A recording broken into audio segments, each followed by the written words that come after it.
بسم اللہ الرحمن الرحیم نحمدہ ونصلی ونسلم علی رسولہ الکریم اما بعد فاعوذ باللہ من الشیطان الرجیم بسم اللہ الرحمن الرحیم لا يحب اللہ الجہر بالسوء من القول الا من ظلم وکان اللہ سمیعا علیما۔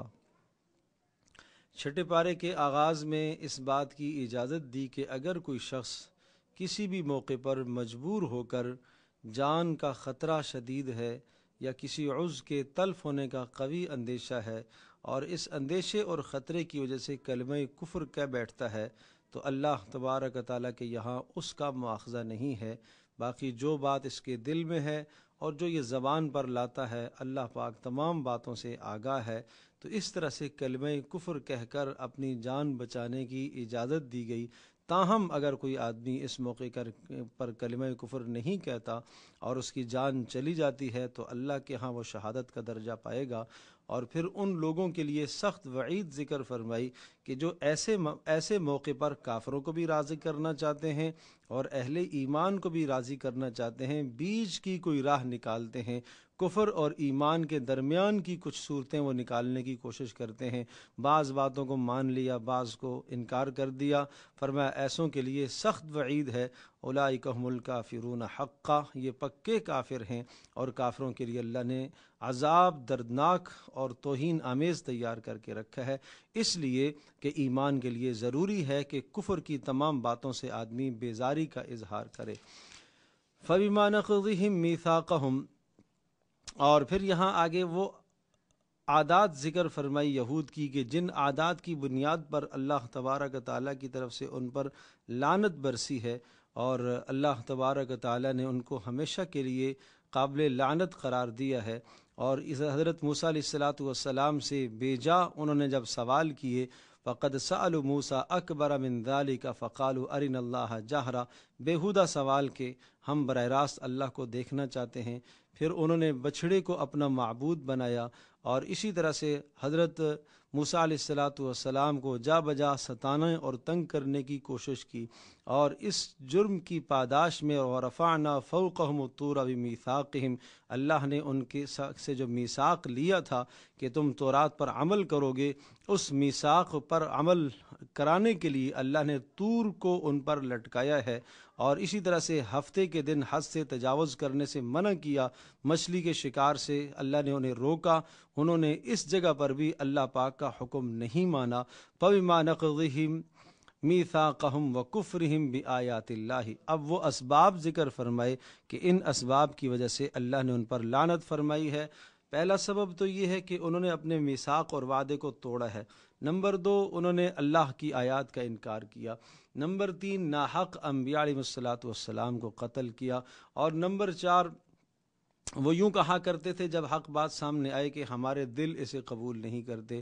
اور نمبر 5، وَبِكُفْرِهِمْ وَقَوْلِهِمْ عَلَى مَرْيَمَ بُهْتَانًا عَظِيمًا، حضرت مریم عیسیٰ علیہ السلام کی والدہ پر بڑے بہتان اور الزام لگانا، یہ ان کا جرم تھا۔ اور اسی طرح سے نمبر 6، وَقَوْلِهِمْ إِنَّا قَتَلْنَا الْمَسِيحَ عِيسَى ابْنَ مریم، حضرت عیسیٰ علیہ السلام کے متعلق نظریہ تھا کہ ہم نے ان کو قتل کر دیا، اور اس قتل پر وہ خوش تھے اور اس کو بطور فخر کے بیان کرتے تھے۔ اللہ نے فرمایا وَمَا قَتَلُوهُ وَمَا صَلَبُوهُ وَلَكِنْ شُبِّهَ لَهُمْ، نہ انہوں نے قتل کیا نہ انہوں نے سولی پر لٹکایا، معاملہ ان کے لیے مشتبہ کر دیا گیا، اور یہ گمان اور کی پیروی کرنے لگ رہے ہیں، اپنے اندازوں کے مطابق یہ چل رہے ہیں، اللہ کے احکام کو انہوں نے پس پش ڈالا۔ فَبِظُلْمٍ مِّنَ الَّذِينَ هَادُوا حَرَّمْنَا عَلَيْهِمْ طَيِّبَاتٍ، اور ساتویں وجہ لعنت کی یہ ذکر فرمائی کہ چونکہ انہوں نے ظلم اور زیادتیاں کیں، اور ان ظلم اور زیادتیوں کی وجہ سے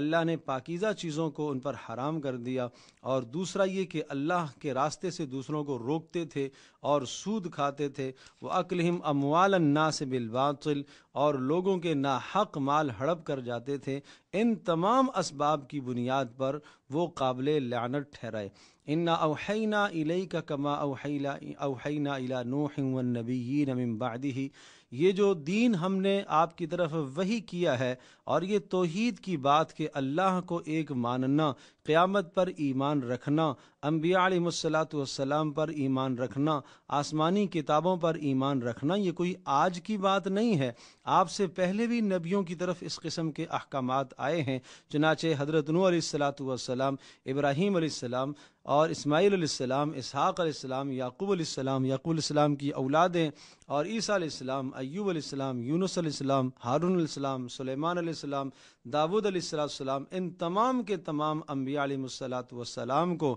اللہ نے نبی بنا کر اس دنیا میں بھیجا ہے۔ اسی طرح سے آپ بھی اللہ کے رسول ہیں، آپ بھی اللہ کے نبی ہیں۔ اور پھر ساتھ ساتھ ان کو تنبیہ کی گئی اہل کتاب کو کہ دین کے اندر غلو نہ کریں، یا اہل الکتاب لا تغلو فی دینکم، دین میں غلو نہ کریں۔ نصارہ کو اس بات کی تاکید کی گئی، عیسیٰ علیہ السلام کو اللہ کا بندہ مانو، عیسیٰ علیہ السلام کو اللہ کا رسول مانو۔ انما المسیح عیسیٰ ابن مریم، عیسیٰ علیہ السلام وہ مسیح، وہ عیسیٰ ابن مریم ہیں، اللہ کے رسول ہیں، اللہ کا کلمہ ہیں، اور اللہ پاک کی جانب سے وہ روح ہیں۔ فآمنوا باللہ ورسلہ، اللہ کے رسولوں پر اس طرح سے ایمان لو۔ تثلیث کا نظریہ نہ رکھو کہ تم یہ نہ کہو کہ عیسیٰ علیہ السلام وہ تین معبودوں کا ایک حصہ ہیں، یا ایک کے وہ تین ہیں۔ انتہوا خیر لکم، اس سے بچو، یہی تمہارے لیے کامیابی اور فلاح ہے۔ لن یستنکف المسیح ان یکون عبدا للہ، حضرت عیسیٰ علیہ السلام کو اللہ کا بندہ ہونے میں انہیں کوئی عار محسوس نہیں ہے، انہیں کوئی اس سے تکلیف نہیں ہوتی۔ ومن یستنکف عن عبادتہ ویستکبر، جو اللہ کی بندگی سے اعراض کرتا ہے، تکبر کرتا ہے، اللہ تبارک تعالیٰ ایسوں کو جہنم کے اندر اللہ پاک ڈالے گا۔ یا ایھا الناس قد جاءکم برہان من ربکم وانزلنا الیکم نورا مبینا، اے لوگو قد جاءکم برہان من ربکم، ایک بہت بڑی واضح دلیل تمہارے سامنے آ چکی۔ یہ سب کو خطاب یہود کو، نصارہ کو، مشرکین عرب کو، اور وہ سب سے بڑی دلیل کیا ہے؟ محمد صلی اللہ تعالیٰ علیہ وسلم ہیں، ان پر لہذا تمہیں ایمان لانا چاہیے، اور اسی میں تمہارے لیے کامیابی ہے۔ یرید اللہ ان یبین لکم، یرید اللہ، اللہ تبارک تعالیٰ نے سب کچھ تمہارے سامنے بیان کر دیا ہے۔ یبین اللہ لکم ان تضلوا، تاکہ کسی قسم کی گمراہی کا تم شکار نہ ہو سکو، تاکہ بھٹک نہ سکو۔ اللہ پاک تمہیں بھٹکنے سے بچاتا ہے۔ واللہ بکل شیء علیم، اللہ پاک ہر چیز کو جاننے والا ہے۔ یا ایھا الذین آمنوا اوفوا بالعقود، سورۃ المائدہ یہ مدنی سورت ہے، اور اس سورہ مبارکہ کو سورہ میثاق بھی کہا جاتا ہے۔ اس میں اللہ تبارک تعالیٰ کے میثاق اور اللہ کے عہد کا بیان ہے، اور اس میثاق اور عہد کو سمجھنے سے پہلے ایک تمہید ذہن نشین فرما لیں۔ کوئی بھی شخص کسی ملک کے اندر وہاں کی جب رہائش اختیار کرتا ہے، اور تو اس ملک کے تمام تر قوانین کی پابندی کرنا اس کے لیے ضروری ہوتی ہے۔ چنانچہ اس ملک کی وہ نیشنلٹی جب اختیار کرتا ہے تو اس کا مطلب یہ ہے کہ اس ملک کے تمام قوانین کو وہ بھرپور طریقے سے ان پر عمل پیرا ہونے کی وہ کوشش کرے گا، اور ان تمام قوانین کو وہ تسلیم کرتا ہے، اور ان تمام قوانین میں سے کسی حکم کو اگر توڑے گا تو اس توڑنے کی جو سزا مقرر ہوگی اس سزا کو بھی یہ گویا کہ قبول کرتا ہے۔ یہ معنی ہوتا ہے اس کا فلاں کے ساتھ یہ معاہدہ ہوا ہے، فلاں ملک کے ساتھ اس کا معاہدہ۔ اسی طرح سے ایک مسلمان جب اسلام میں داخل ہوتا ہے تو گویا کہ وہ اللہ کے ساتھ یہ معاہدہ کر رہا ہے، یہ عہد کر رہا ہے کہ اے اللہ، میں تیرے تمام کے تمام احکامات کو مانوں گا، اور جن احکامات کو اگر میں نے ترک کیا اس ترک پر جو تیری طرف سے سزا مقرر ہے اس سزا کو میں قبول کرنے کے لیے بھی تیار ہوں۔ تو اس طرح سے اس سورت کو سورۃ العہد بھی، سورۃ المیثاق بھی، اور سورۃ المائدہ، چونکہ آگے لفظ مائدہ آتا ہے اسی مناسبت سے اس کا نام مائدہ رکھا گیا ہے، تو اس کو سورۃ المیثاق بھی کہا گیا، اور آغاز بھی اسی کلمے سے ہے، اوفوا بالعقود، اللہ کے وعدوں کو پورا کرو۔ کہ ایمان کے اندر تم داخل ہوئے ہو تو تم نے اللہ سے ایک وعدہ کیا ہے،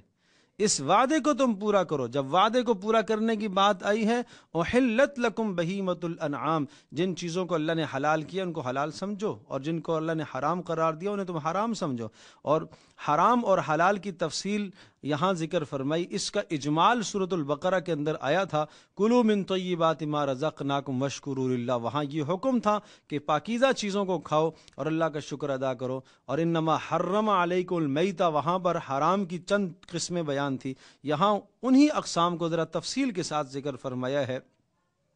چنانچہ فرمایا لا تحل شعائر اللہ لا تحل شعائر اللہ ولا الشہر الحرام،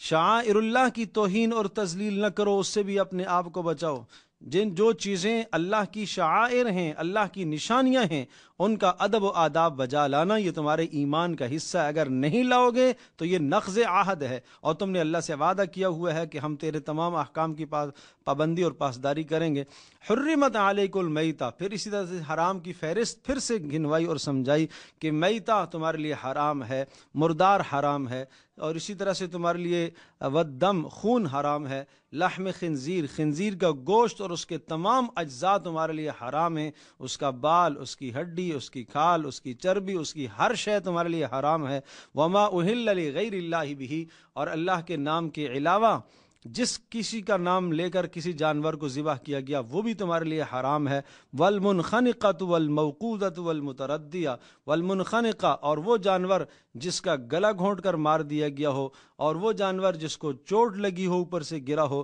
اور چوٹ لگی ہو وہ مر گیا ہو، والمتردیہ، اوپر سے لڑک کر نیچے آ گیا ہو، والنطیحہ، دوسرے جانور نے سینگ مارا ہو، وما اکل السبع، اور یا کسی درندے نے کسی کو کھایا ہو، کسی جانور کو، اور اس کی موت طاری ہو گئی ہو، یہ سب تمہارے لیے حرام ہیں۔ ہاں الا ما زکیتم، ہاں اگر اوپر سے جو جانور گرا ہے، چوٹ سے جو مرنے لگا تھا، مرنے سے پہلے آپ نے اس کو ذبح کر لیا، وہ تمہارے لیے حلال ہے۔ باقی بتوں کے نام جو تم نامزد کرتے ہو یہ سب تمہارے لیے حرام ہے۔ الیوم یئس الذین کفروا من دینکم فلا تخشوہم واخشون، یہاں وہ پروانہ اس امت مسلمہ کو جو اللہ تبارک تعالیٰ نے عطا فرمایا ہے، اس پروانے کا تذکرہ ہے، وہ ہے اکمال دین، کہ اللہ نے دین تمہارے لیے مکمل کر لیا، اور اللہ نے تمہارے لیے جو ہے اپنی نعمتوں کو مکمل کر لیا ہے۔ وَرَضِيتُ لَكُمُ الْإِسْلَامَ دِينًا، اور اللہ پاک نے تمہارے لیے دین اسلام کو پسند کر دیا ہے۔ گویا کہ یہ اس امت کا اعزاز ہے، جس کے متعلق یہودی کہا کرتے تھے کہ یہ دن اگر ہمیں مل جاتا تو ہم آج کے دن کو ہم عید کا دن منا لیتے۔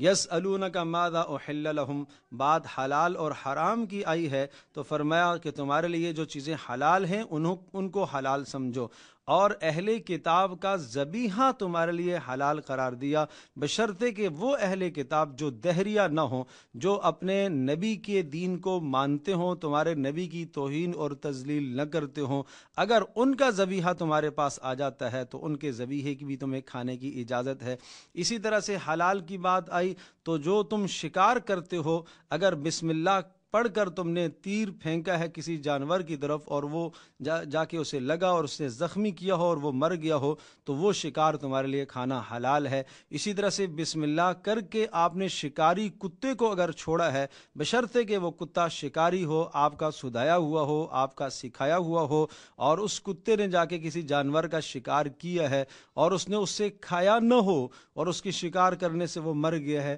شرط یہ ہے کہ بسم اللہ کے ساتھ آپ نے اسے چھوڑا ہو، اور اسی طرح سے وہ سدھایا ہوا کتا ہو تو اس شکار کا کھانا بھی آپ کے لیے حلال ہے۔ الیوم احل لکم الطیبات، اور ذبیحے بھی بتا دیے، اور اسی طرح سے اہل کتاب کی عورتوں سے نکاح کرنا بھی تمہارے لیے بامر مجبوری گنجائش دی گئی ہے، وہ بھی تمہارے لیے حلال رکھا گیا ہے، لیکن یہ تمہارے لیے جائز نہیں ہے کہ تم اپنی بیٹیوں کو ان کے نکاحوں میں دو، ان کی بیٹیوں کو تو لے سکتے ہو لیکن وہ بھی بامر مجبوری، اس سے اجتناب کیا جائے اور بچا جائے تو وہی بہتر اور افضل ہے، جیسا کہ حضرت عمر رضی اللہ تعالی عنہ نے اپنے دور میں اس طرح سے کیا کہ کچھ لوگوں نے اہل کتاب عورتوں سے نکاح کیا اور حضرت عمر رضی اللہ تعالی عنہ نے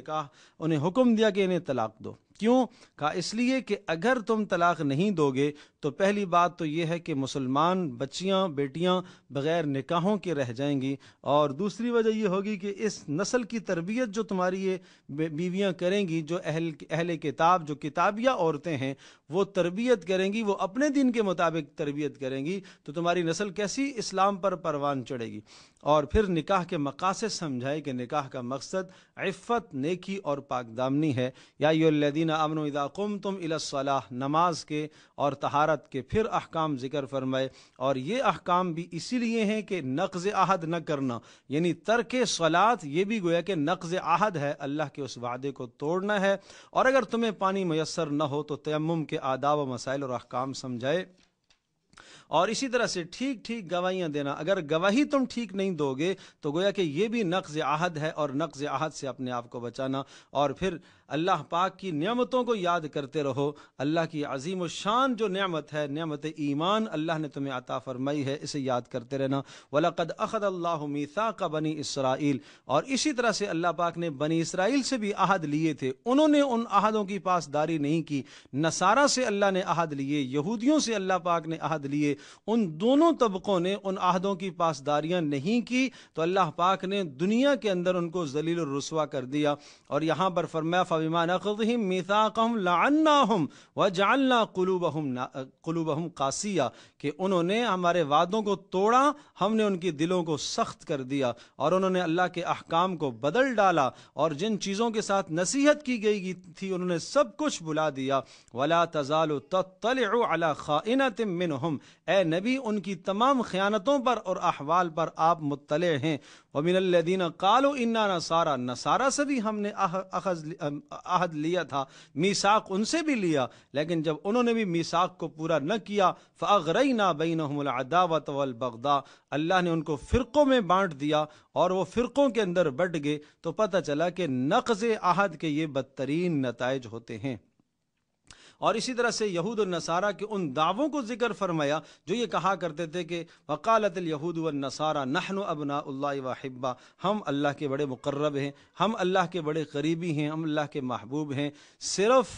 دعویٰ کرنا، عمل زندگی میں کچھ نہ ہو، نماز نہ ہو، روزہ نہ ہو، حج و زکوٰۃ نہ ہو، احکام کی پابندی نہ ہو، گناہوں سے بچنا نہ ہو، اور صرف ایک آدمی دعویٰ کرتا رہے تو اس دعوے پر اس کو جنت نہیں ملے گی، یہ بیکار کے دعوے ہیں۔ وَإِذْ قَالَ مُوسَىٰ لِقَوْمِهِ يَا قَوْمِ اذْكُرُوا نِعْمَةَ اللَّهِ عَلَيْكُمْ إِذْ جَعَلَ فِيكُمْ أَنْبِيَاءَ، نقض عہد کی بات آئی ہے تو چونکہ آپ نے اللہ کے احکام کو قبول کیا، اسلام میں آپ داخل ہوئے، تو اسلام میں جب آپ داخل ہوئے تو اسلام کا ہر حکم ماننا آپ کے لیے ضروری ہے۔ اگر کسی موقع پر قتال و جہاد فی سبیل اللہ کا حکم آتا ہے تو اس کو اگر تم نہیں مانو گے تو وہ بھی نقض عہد ہے۔ اس پر موسیٰ علیہ السلام کی قوم کا واقعہ سنایا، وَاتْلُ عَلَيْهِمْ نَبَأَ ابْنَيْ آدَمَ بِالْحَقِّ إِذْ قَرَّبَا قُرْبَانًا، ایک انسان کی جان قیمتی ہے اور کوئی آدمی کسی جان پر حملہ کرتا ہے تو یہ بھی نقض عہد کے زمرے میں ہے، اور اس کے لیے آدم علیہ السلام کے دو بیٹوں کا قصہ اور واقعہ سنایا، حابیل و قابیل کا واقعہ سنایا کہ قابیل نے حابیل کو قتل کر دیا۔ اس طرح سے اگر کوئی آدمی قتل کرتا ہے، کسی کی جان کو مارتا ہے تو یہ بھی نقض عہد ہے۔ اور اسی طرح سے اگر کوئی آدمی کسی کے مال کے در پہ ہوتا ہے اور مال کے در پہ ہونے کے ساتھ ساتھ اس کو قتل کرتا ہے، اس کو ڈراتا ہے، اسے دھمکاتا ہے، قطاع الطریق جن کو ڈکیت کہا جاتا ہے، ڈاکو کہا جاتا ہے، تو ایسوں کی بدترین سزا یہ سنائی، ان یقتلوا او یصلبوا، ان کو قتل کر دیا جائے گا اگر انہوں نے سامنے والے کو جس کا مال لوٹنے کے لیے گئے تھے اسے قتل کیا تو ان کو بھی بدلے میں قتل کیا جائے گا، اور قتل بھی کیا اور مال بھی لوٹا تو ان کو قتل کر کے سولی پر لٹکایا جائے گا، اور صرف انہوں نے مال لوٹا تو قطع ایدیہم وارجلہم من خلاف، ایک ہاتھ اور ایک پاؤں ان کا کاٹا جائے گا، اور اگر صرف انہوں نے ڈرایا دھمکایا ہے ینفوا من الارض، ان کو جیل میں ڈال دیا جائے گا، ذالک لہم خزی فی الحیات الدنیا، یہ دنیا میں ان کی ذلت آمیز سزا ہے، وہ اس لیے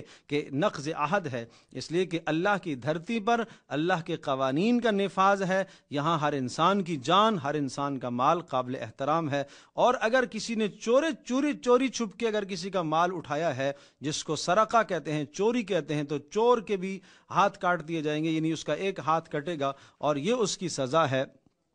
اور اسی طرح سے یا ایھا الرسول لا يحزنک الذین یسارعون فی الکفر، اے رسول، اے اہل ایمان، اس جہان کے اندر کافروں کی زندگیاں اچھی جو گزر رہی ہیں اور وہ اچھی زندگی تمہیں دیکھ کر تمہیں غم میں نہیں مبتلا ہونا چاہیے، یہ سب کچھ اللہ پاک نے انہیں دنیا کے اندر دے رکھا ہے، آخرت میں اللہ پاک نے ان کے لیے کچھ نہیں رکھا، آخرت میں ان کے لیے عذاب ہی عذاب ہے۔ اور انا انزلنا التوراۃ فیہا ھدی ونور، بات آئی اس بات کی نقض عہد کی تو کہا کہ دیکھو ہم نے آپ سے پہلے بھی تورات کو اتارا ہے اور تورات کے اندر بھی احکام تھے، اور نقض عہد میں یہ بات بھی ہے کہ اس امت مسلمہ کے علماء، اہل علم اور جن کی ذمہ داری ہے لوگوں تک دین کی بات پہنچانا اور ان کی صحیح تربیت کرنا اور ان کی صحیح رہنمائی کرنا، اگر صحیح رہنمائی یہ نہیں کریں گے تو یہ بھی نقض عہد ہے۔ جس طرح سے ہم نے تورات کو اتارا ہے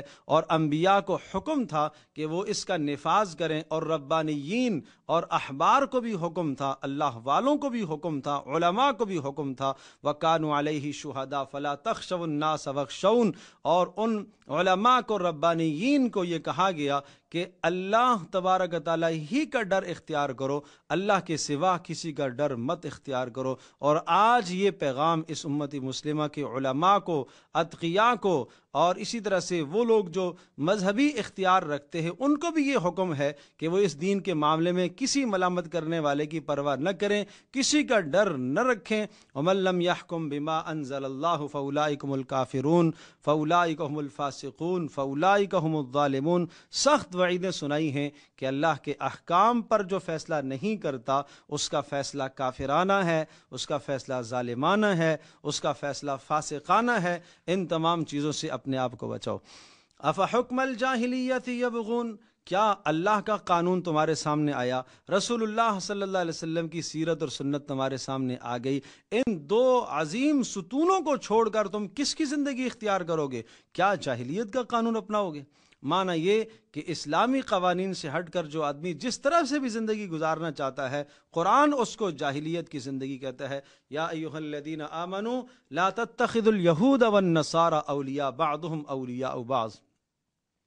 بات آئی نقض عہد کی تو یہ بات بھی نقض عہد میں شامل ہے کہ تمہارے دلوں کے اندر اللہ کی محبت، اللہ کے رسول کی محبت اور اہل ایمان کی محبت یہاں ہونی چاہیے۔ اور اس دل میں اگر آپ نے یہود و نصارہ کی محبت کو بٹھایا، غیر مسلم اقوام کی محبت ایسی تم نے اپنے دل کے اندر بٹھائی جیسے مسلمان کی محبت دل کے اندر ہوتی ہے، تو یہ بھی نقض عہد کے زمرے میں ہے، اور خیال کرنا اس سے تمہارے اندر ارتداد کی فضا پیدا ہونے کا قوی اندیشہ ہے، اور اس سے بچیے گا۔ اور اگر تم نے ایسا کر لیا، من یرتد منکم عن دینہ، اگر تم نے ارتداد پیدا کر دیا اور مرتد ہو گئے تو اللہ پاک پھر تمہیں ہٹا دے گا، اور تمہاری جگہ اللہ دوسری قوم کو لے کر آئے گا جو اللہ کے محبوب بھی ہوں گے، اور اللہ تبارک تعالیٰ بھی ان سے محبت کرے گا، وہ بھی اللہ سے محبت کریں گے۔ اہل ایمان کے لیے بڑے نرم گوشہ اور نرم سوچ رکھنے والے ہوں گے، اور کافروں کے لیے سخت سوچ ہوں گے۔ اور یجاہدون فی سبیل اللہ، اللہ کی راہ میں جہاد کرنے والے اور دین کے معاملے میں کسی ملامت کی کرنے والے کی پرواہ نہیں کریں گے۔ یہ اللہ کا فضل ہے، اللہ جسے چاہتا ہے عطا کرتا ہے۔ اور فرمایا دیکھو تمہارا دلی دوست کون؟ دل میں محبت کس کی ہونی چاہیے؟ اللہ کی، اللہ کے رسول کی، ایمان والوں کی۔ اور ایمان والوں سے کون مراد ہیں؟ یقیمون الصلاۃ، جو نماز کو قائم کریں، زکوٰۃ ادا کریں، اجتماعی زندگی کا خیال رکھیں، وہم راکعون۔ ومن یتول اللہ ورسولہ والذین آمنوا، جو اللہ سے دوستی لگاتا ہے، اہل ایمان سے، اللہ کے رسول سے، یہ حزب اللہ ہیں، یہ اللہ کی جماعت ہیں، اور یہ غالب آ کر رہیں گے۔ یا ایھا الذین آمنوا لا تتخذوا الذین اتخذوا دینکم ہزوا ولعبا من الذین اوتوا الکتاب من قبلکم والکفار اولیاء۔ ایک اور سخت تنبیہ ہے اور نقض عہد سے بچایا گیا کہ اے اہل ایمان، یہود و نصارہ سے تو تعلق دوستی ہونی ہی نہیں چاہیے۔ اس کے علاوہ اگر مسلمانوں کے اندر بھی جو زبان سے مسلمان ہیں اور زبان سے اسلام کا اقرار کرتے ہیں، دل کے اندر کفر چھپائے ہوئے ہیں، جو لوگ دین کا استہزاء کرتے ہیں اور دین کے معاملے میں کفریہ نظریہ رکھتے ہیں، فرمایا ایسوں کے ساتھ بھی تمہارے علائق اور تمہارے تعلقات نہیں ہونے چاہیے۔ مثال کے طور پر وَإِذَا نَادَيْتُمْ إِلَى الصَّلَاةِ اتَّخَذُوهَا هُزُوًا وَلَعِبًا، اذان کا مذاق اڑائیں، نماز کا مذاق اڑائیں، شعائر اللہ کا مذاق اڑائیں، تو ایسوں کے ساتھ تمہارا کسی قسم کا کوئی بھی تعلق نہیں ہونا چاہیے، اور ان تعلقات سے اپنے آپ کو بچانا چاہیے۔ وقالت الیہود ید اللہ مغلولہ غلت ایدیہم ولعنوا بما قالوا، یہود کے بیہودہ کلمات کا جواب دیا اور فرمایا ان کی حالت تو یہ ہے کہ اللہ تبارک و تعالیٰ اس دین کو غالب کرنا چاہتا ہے اور یہ ہر جگہ کوشش کرتے ہیں اس دین کو مٹانے کی، لیکن اللہ پاک کا کلمہ غالب ہو کر رہے گا، اور اللہ پاک کا پیغام ان کے لیے بھی یہی ہے، وَلَوْ أَنَّهُمْ أَقَامُوا التَّوْرَاةَ، اگر یہ تورات پر عمل پیرا ہو جائیں، اور تورات میں محمد صلی اللہ علیہ وسلم کی نشانیاں موجود ہیں، انجیل پر عمل پیرا ہو جائیں نصارہ، اور انجیل میں محمد صلی اللہ علیہ وسلم کی نشانیاں موجود ہیں، وَمَا أُنزِلَ إِلَيْهِم مِّن رَّبِّهِمْ، اور جو ان کے پروردگار کی طرف سے جو کچھ اتارا گیا، اگر ان سب باتوں کی یہ پابندی کریں تو ان پابندیوں کے ضمن میں انہیں محمد صلی اللہ علیہ وسلم پر ایمان لانا ہوگا، اور جب ایمان لائیں گے تو پھر اللہ پاک اوپر سے بھی رحمتیں نازل کرے گا، نیچے سے بھی اللہ پاک رحمتوں کے خزانے ان پر کھولے گا۔ یا ایھا الرسول بلغ ما انزل الیک من ربک، اے رسول بے دریغ ہو کر، بے خوف و خطر ہو کر اللہ کے احکامات کو آپ لوگوں تک پہنچاتے رہیے۔ اللہ تبارک تعالیٰ نے آپ کی حفاظت کا ذمہ از خود لے لیا ہے۔ قل یا اہل الکتاب لستم علی شیء حتی تقیموا التوراۃ، اہل کتاب کو پھر تم تورات کو قائم کرنے والے نہیں سمجھے جاؤ گے، انجیل کو قائم کرنے والے نہیں سمجھے جاؤ گے، کبھی نہیں سمجھے جاؤ گے۔ ما انزل الیکم من ربکم ولیزیدن کثیرا منہم ما انزل الیک من ربک طغیانا وکفرا، یعنی صرف تورات اور صرف انجیل جب تک محمد صلی اللہ تعالی وسلم کی لائی ہوئی تمام باتوں پر تم عمل پیرا نہیں ہوں گے، تمہیں کامیابی نہیں آ سکتی، کسی بھی طرح سے تم کامیاب نہیں ہو سکتے۔ پھر نصارہ کے ان برے عقائد کو اللہ پاک نے بیان فرمایا، لقد کفر الذین قالوا ان اللہ هو المسیح ابن مریم، وہ لوگ بھی کافر قرار پائے اور کفر کر دیا انہوں نے جنہوں نے عیسیٰ علیہ السلام کو اللہ کا بیٹا ٹھہرایا، اور جنہوں نے عیسیٰ علیہ السلام کو رب مانا۔ اللہ تبارک تعالیٰ اور عیسیٰ علیہ السلام کے درمیان میں اتحاد کو قائم کیا، فرمایا یہ کافر ہیں۔ لقد کفر الذین قالوا ان اللہ ثالث ثلاثہ، انہوں نے بھی کفر کیا جن کا یہ نظریہ ہے کہ عیسیٰ اللہ تبارک تعالیٰ تین میں سے ایک ہے۔ وما من الہ الا الہ واحد، حالانکہ اللہ تو ایک ہی ہے۔ عیسیٰ علیہ السلام خود اور ان کی والدہ حضرت مریم بہت نیک خاتون، بزرگ خاتون تھی، دونوں کے دونوں کانا یاکلان الطعام، وہ تو کھانے پینے کے محتاج تھے، اور جو کھانے پینے کا محتاج ہوتا ہے وہ الہ اور معبود نہیں ہو سکتا۔ لعن الذین کفروا من بنی اسرائیل علی لسان داود و عیسی ابن مریم، بنی اسرائیل پر حضرت داؤد علیہ السلام کی زبان سے اور حضرت عیسیٰ علیہ السلام کی زبان سے لعنت کی گئی، اور یہ لعنت اس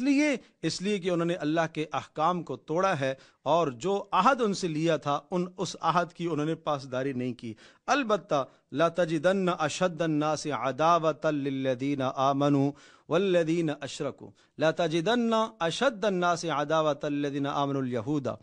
کہ اہل ایمان کے سخت ترین دشمن کون لوگ ہیں؟ وہ یہودی ہیں اور وہ مشرک ہیں۔ وَلَتَجِدَنَّ أَقْرَبَهُمْ مَوَدَّةً لِلَّذِينَ آمَنُوا الَّذِينَ قَالُوا إِنَّا نَصَارَى، اور اہل ایمان کے قریب ترین وہ نصرانی ہیں، ہر نصرانی نہیں، وہ نصرانی جنہوں نے اپنے آپ کو نصرانی کہا اور حضرت محمد صلی اللہ علیہ وسلم پر ایمان لائے۔ یہ نجران کے کچھ لوگ آئے تھے اور رسول اللہ صلی اللہ علیہ وسلم پر ایمان لائے، اور وجہ یہ بتائی ذالک بأن منہم قسیسین ورہبانا، اس لیے کہ یہ علم دوست لوگ تھے، یہ علم چاہنے والے تھے اور تارک دنیا تھے اور تکبر کرنے والے نہیں تھے۔ پتہ چلا کہ علم اور ترک دنیا اور عدم تکبر، یہ تین وہ خوبیاں ہیں جس شخص کے اندر ہوں وہ حق کی راہ کو تلاش کر لیا کرتا ہے۔ اس طرح سے یہ رسول اللہ صلی اللہ علیہ وسلم پر ایمان لائے، اور اللہ پاک نے ان کے ایمان کو اس طرح سے سراہا کہ رسول اللہ پر ایمان لائے، قرآن کو سنا تو ان کی آنکھوں سے آنسو بہنے شروع ہو گئے،